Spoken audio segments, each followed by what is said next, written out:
So, Frederick Matthias Alexander, he was an Australian actor who developed the Alexander technique to overcome his own reactive and habitual limitations in his movement, his thinking, the way he was using himself.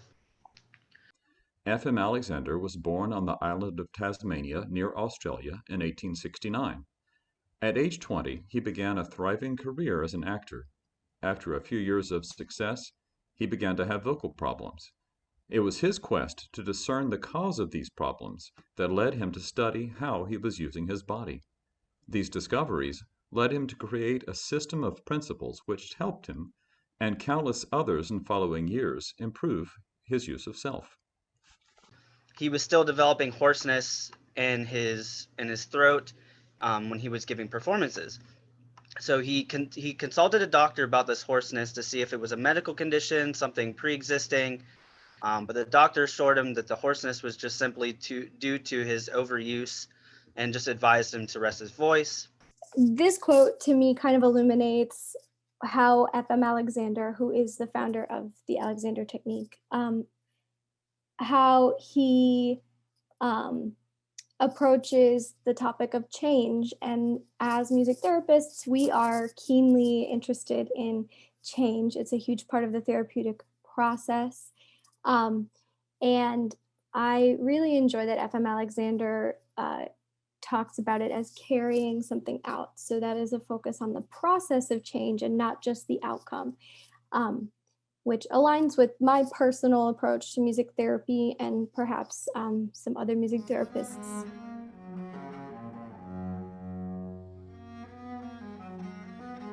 So, what is AT?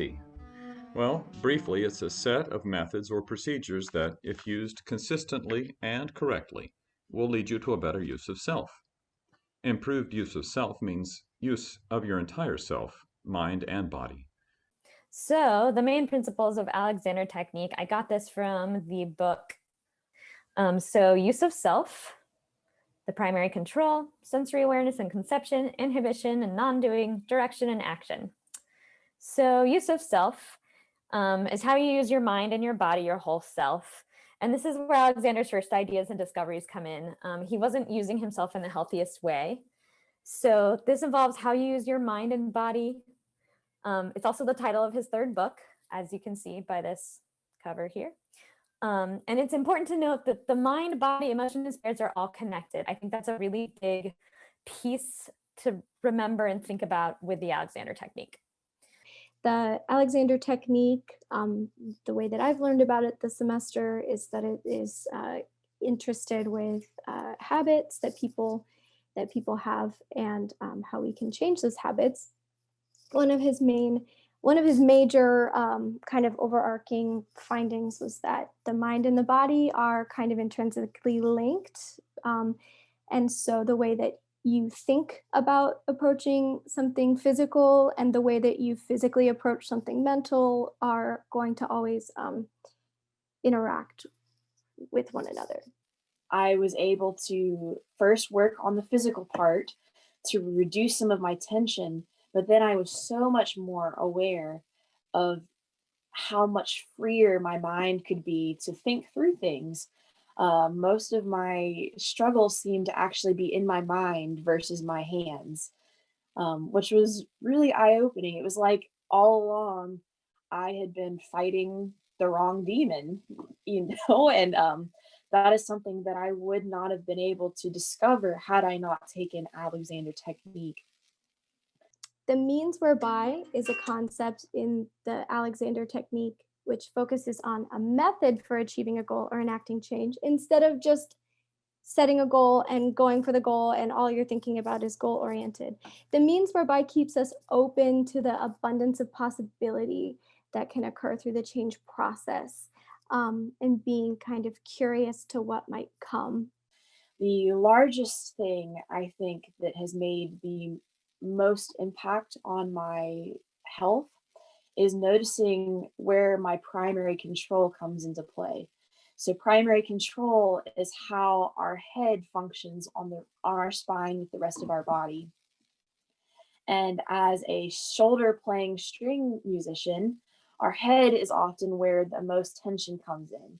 We see in a lot of string musicians, there's clenching of the jaw, or tension in the neck, displacement of the head.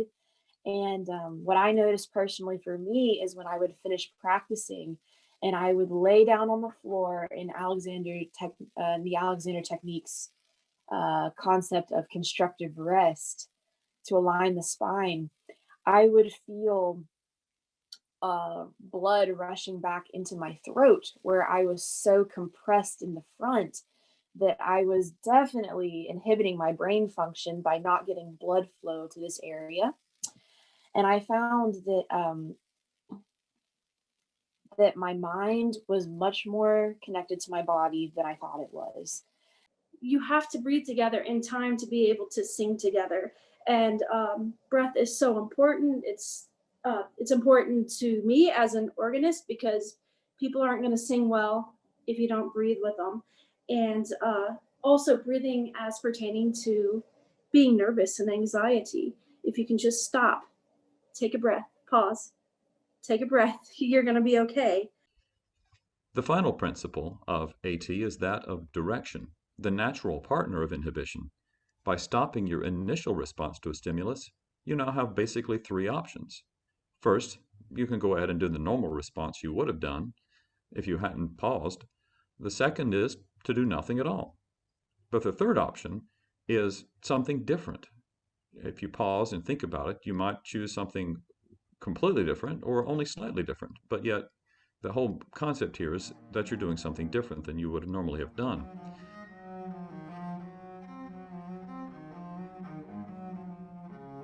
So now, how is Alexander Technique helpful for singers? And these are only some of the ways it's helpful. A really big one is relieving tension. Alexander Technique work and exercises can be used to relieve excess and or unwanted tension. I feel like a lot of singers have unwanted tension.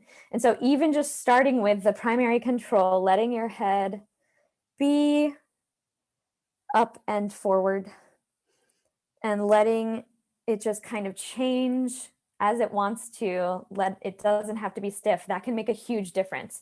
And then you can really work through the entire body using the principles to relieve tension. Breathing, hey, breathing's important for singing. And if you've relieved that tension in your body, breathing is going to be so much easier. And the nice thing is you can kind of both be conscious and unconscious of the breathing. You don't want to get really tense when thinking about breathing, but you do need to know, oh, hey, I need to breathe now when you're singing. You can't just, it becomes a problem if you don't practice where you breathe.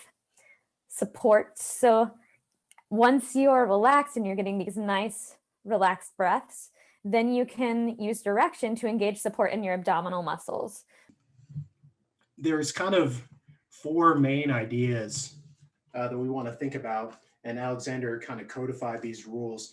The first one, you allow your neck to release so that your head can balance forward and up, kind of similar to what Emmy was talking about a moment ago. Allow your torso to release into length and width, so you have some movement in both directions. Allow your shoulders to release out to the sides. I think of my shoulders going left and right rather than up and down. And then allow your legs to kind of release away from your pelvis.